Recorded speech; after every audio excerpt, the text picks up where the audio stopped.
All right, soccer freaks. This is ATL On Fire, the podcast. We're going to be talking all things Atlanta United Football Club. So sit back, buckle up, and enjoy.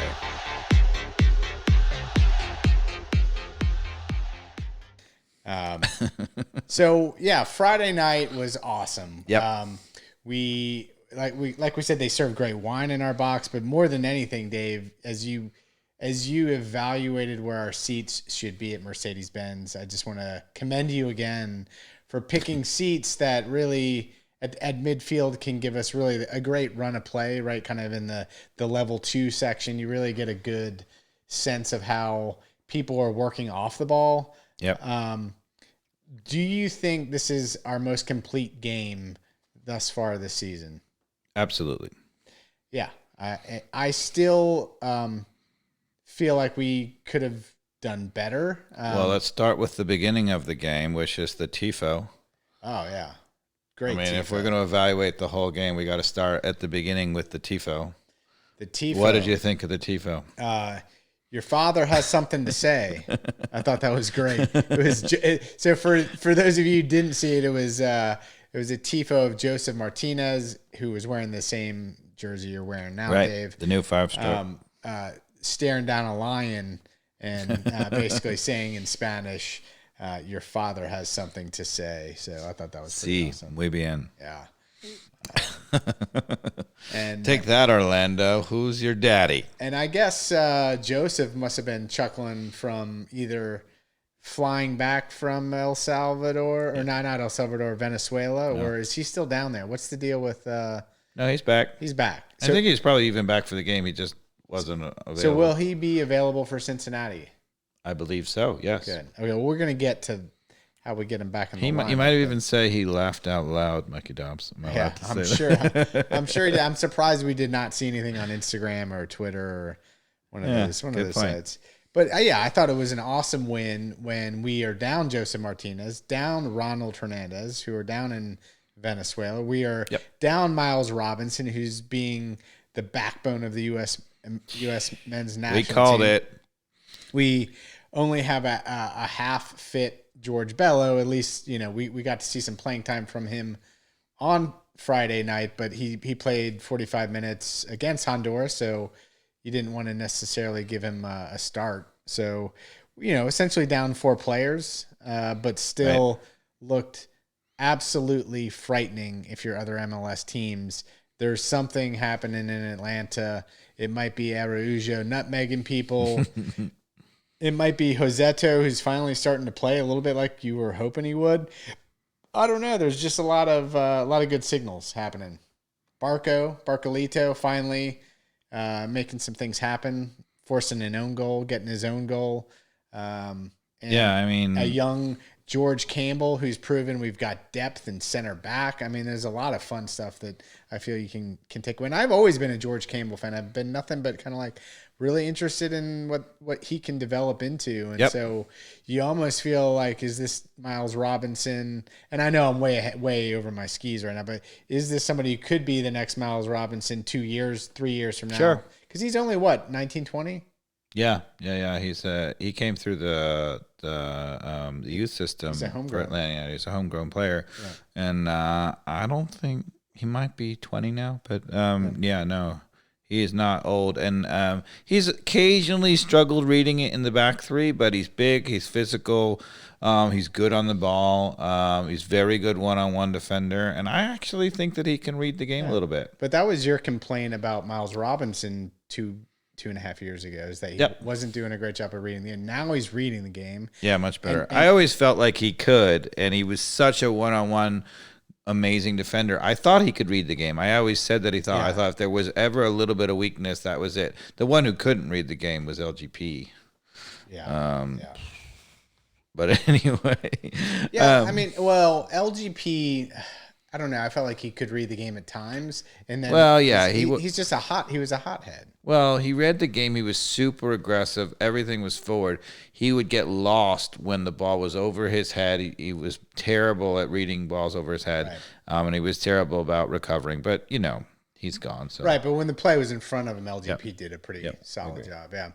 And yeah, I mean, what a fun game. So we scored in, I think, the 25th minute, when things started to reach that point. I always say when you're dominating, if you don't score by the 20th minute, that it's a little bit of, as someone who plays soccer, it gets worrisome when danger that if you're not getting the job done and you can't put it away early, that there's something that just tends to happen in soccer where the momentum shifts. But luckily at the 25th minute, it was still a little slow. We had a corner kick.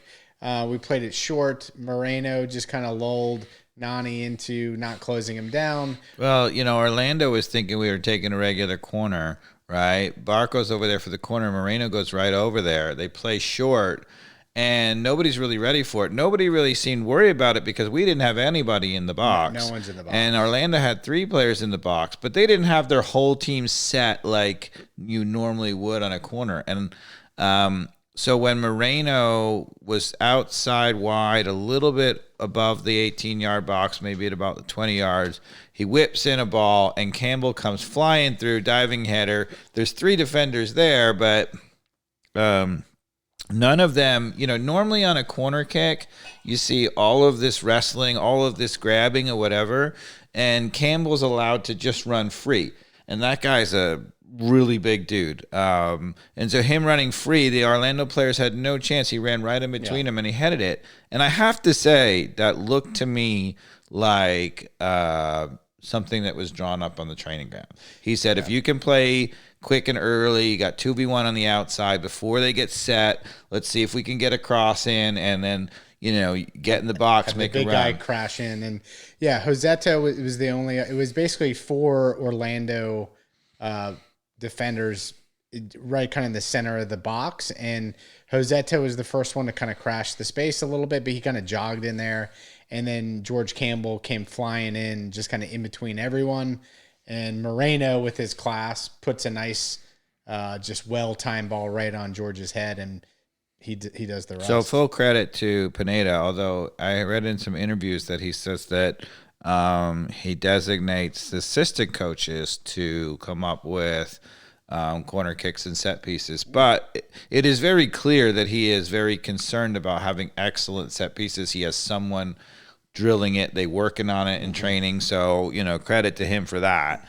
I didn't seem to see any of that certainly not under Valentino. And I'm not really sure I saw a lot of it under Heinze either. No, yeah, I don't think so either. Again, under Heinze, you would see guys standing over the ball. My pet peeve is always when there's more than one guy, typically. On free kicks. Yeah. And that leads to the second goal, which is one guy over the ball. His name is Barco. After Moreno. Yeah, no 2 standing over the ball. I like it. After Moreno does a nice job kind of cutting in at the off the sideline, a little bit towards the corner of the 18, gets taken down. It was clearly a foul outside the box, maybe 14 yards off the touchline and 4 yards off the side of the 18.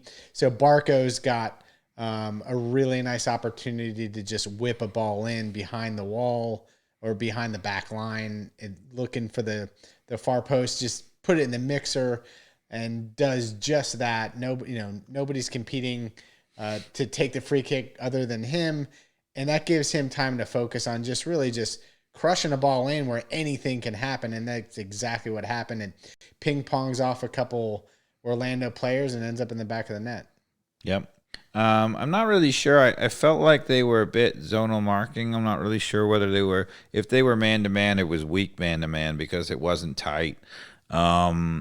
Which gets us to us, on the flip side of Pineda, defensively, when we were marking a corner, we were playing zone, which, didn't make me very happy. You said yikes during that. Yeah. Yikes. It's interesting because here's where we don't know, right? So Orlando is probably the best team in the whole league in the air. They have a couple of huge guys, including DK, but a number of guys. Nani's very good in the air.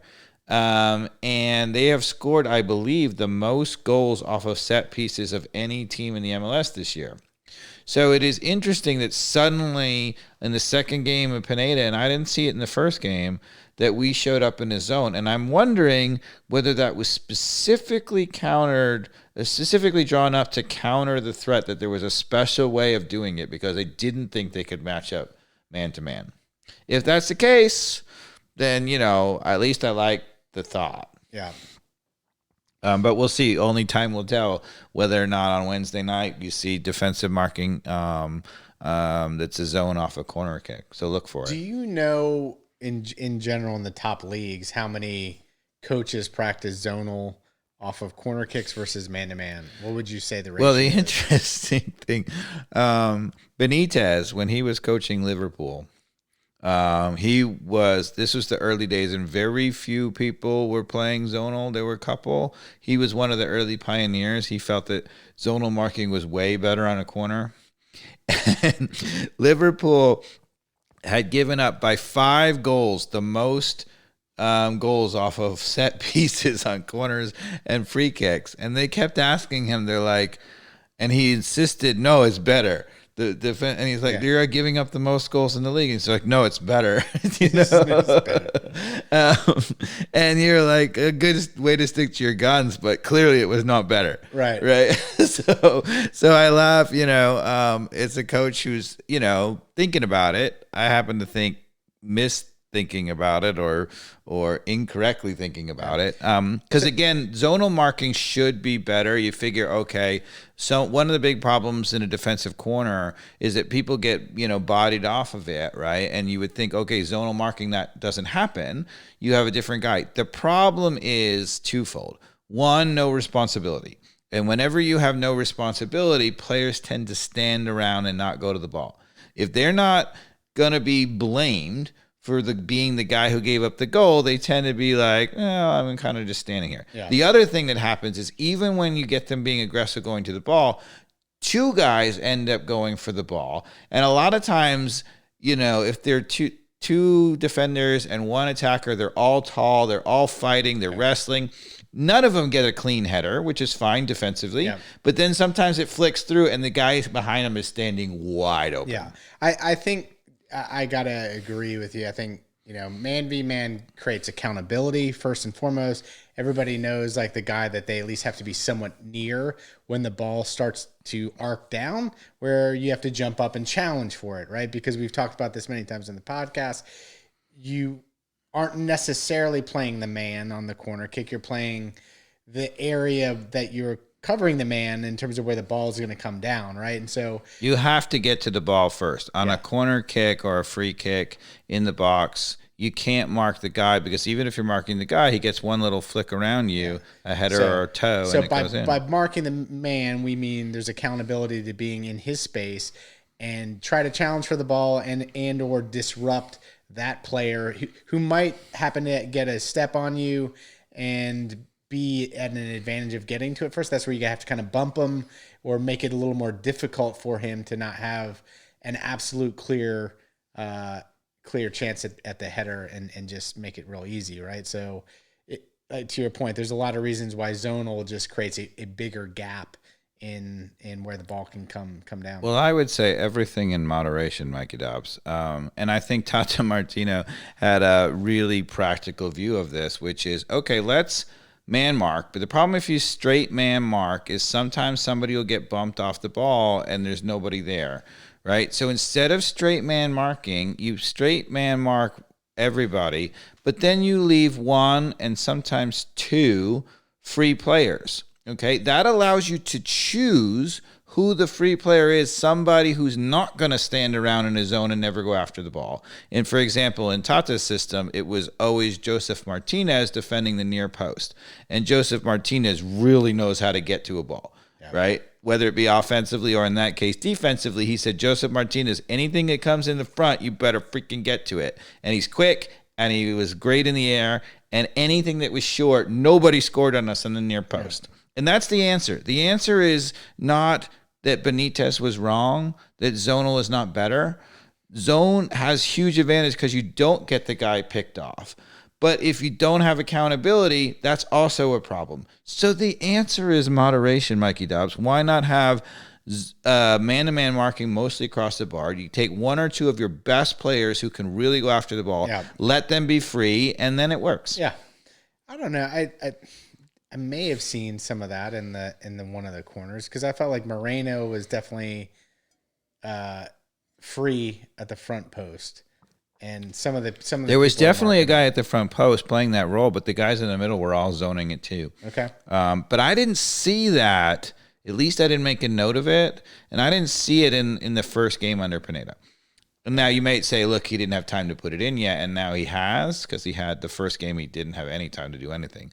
Now he had the full 2-week break, and he had time to put it in, and maybe he's going with zone all the time. Or maybe the zone was just especially to match up because he knew with the team that we had, which was not a tall team, especially, Barco, Moreno, Araujo is not small, but we had a number of smaller guys in the middle. And so then that matching up across the board against Orlando, he might have thought, we can't do it.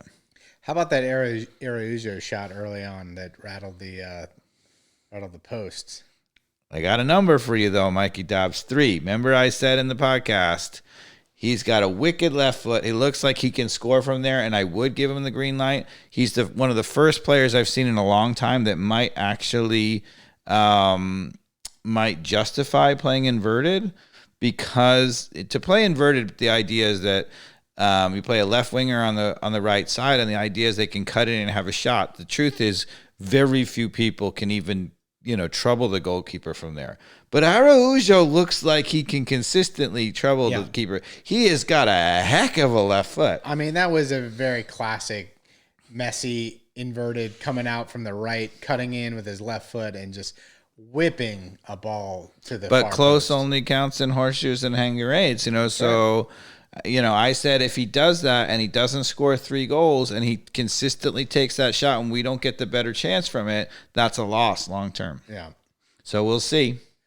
So far 2 or 3 times he's either hit the bar post or missed by about an inch, but he hasn't scored it. I'm with you.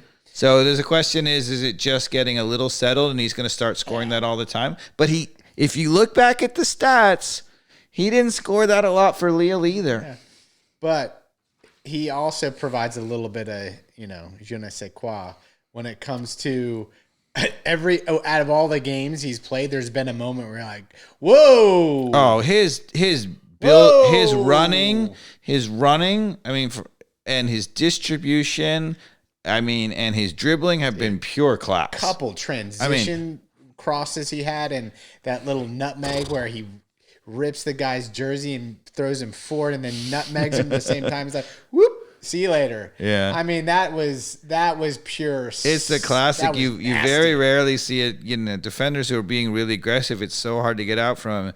And he baited him into even being more and more aggressive. And then as the guy's stepping around him, he turns and he flicks it through his legs and he gives him a little shove and he's just like, bye-bye. As he kind of grabbed his jersey and even fouled him a little bit, but it was so good, no one's going to call him. Referee's like, play on. Play on.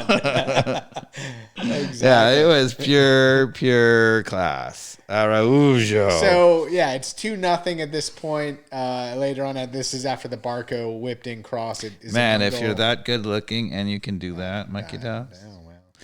You got the world as your oyster, right? So, it's been a while since I've been in an Atlanta United game where I'm just very stress-free. It didn't feel like Orlando was going to come back in that game, even though, of course, 2-0, I'm still a little nervous because anything can happen, but I didn't feel it was coming. I felt like we continued to put the pressure on. We were having opportunities, and then Brooks Lennon bombs one kind of from the right side, right over the top, loops it over to Barco, who's making a run towards the top of the 18, and take it from there, Dave. Well, Barco, solo, class.